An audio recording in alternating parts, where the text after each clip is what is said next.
research, my objective is to explain to everyone why I think physician-assisted suicide is a more humane end of life compared to the alternative of for terminally ill patients. Physician-assisted death involves prescribing a lethal dose of medication to be self-administered by patients that have been diagnosed with a terminal illness. In order to avoid prolonged pain and suffering induced by the side effects of their chronic conditions as it progresses and worsens, the patients are allowed to administer this medication at their discretion at a time of their choosing.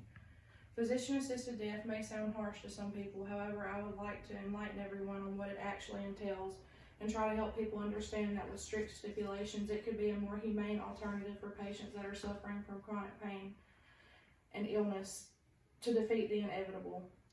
Physician-assisted suicide originated when the infamous Dr. Jack Kevorkian created a suicide machine that he referred to as the Thanatron, which consisted of 3 bottles that delivered lethal doses of medication intravenously at the patient's will.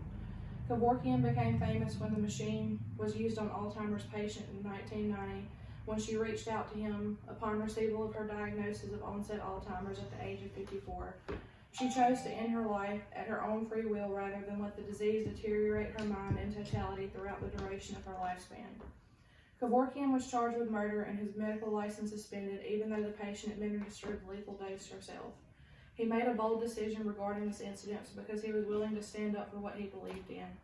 He began his career as a pathologist in the 1950s at the University of Michigan Hospital. It was at this time in his career that he became fascinated by death and the act of dying. He made regular visits to terminally ill patients, photographing their eyes in an attempt to pinpoint exact moments of death, according to the Jack Kevorkian biography. The Death with Dignity Act is a modern-day law that allows physicians to prescribe lethal drugs to patients who have been diagnosed with a terminal illness and no longer wish to endure the physical and emotional toll that the side effects would take on their bodies. Oregon was the first state in the U.S. to pass the bill, following several other states, including California, Colorado, Washington, D.C., Montana, and Vermont. The law permits doctors to prescribe patients with less than 6 months to live a lethal dose of medication to take at their own free will and their discretion. Another stipulation on this law includes that it must be administered by the patient, and it forbids anyone else, including the physician, from assisting in administering the lethal medication, according to Kevin Simmons, graduate of Duke University. The Death with Dignity Act has several strict stipulations that have to be followed and requirements that have to be met in order for a person to gain access to physician-assisted suicide. According to the Death with Dignity Foundation, the patient must be a resident of a state that has passed the act through legislation, 18 years of age or older, and mentally competent, along with a terminal illness that gives them less than 6 months life expectancy.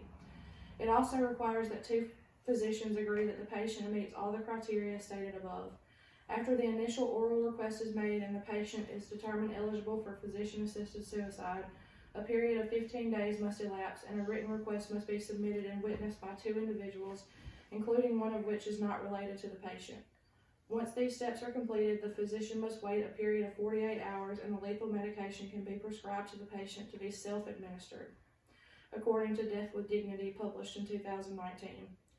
Although I can see why the initial shock of hearing the words physician-assisted suicide can sound insane and that concerns will arise regarding stipulations for eligibility being waived, or the possibility of them being abused by people who are healthy individuals seeking suicide for the wrong reasons, after extensive research, I feel that there are multiple safeguards in place to prevent the potential abuse or misuse of the current statute. In conclusion, I believe that compared to going through excruciating physical symptoms, mental deterioration, and an agonizing death, that physician-assisted suicide is a more comfortable way to go. A person should not be forced to withstand the duration of the toll a terminal illness can take on their body, including enduring the process of total organ failure, but rather to press the body's system through a more controlled process that minimizes pain and discomfort.